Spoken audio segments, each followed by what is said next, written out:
Jesus e Maria se encontram, mãe e filho se encontram, duas grandes dores se unem. Jesus sofre duas vezes, a dor da cruz e a dor de ver o sofrimento de sua mãe.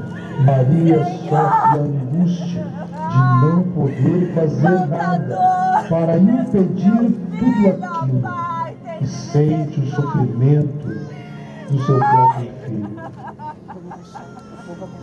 Maria é presença solidária, não carrega a cruz de madeira, mas carrega uma dor talvez ainda mais pesada.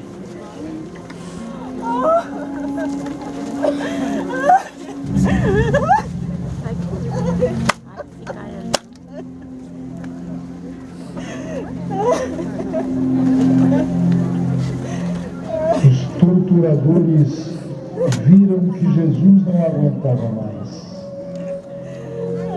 Naquele passo, não chegaria ao alto da montanha. Então requisitaram um certo Simão Cirineu, que passava por ali, para que carregasse a cruz de Jesus.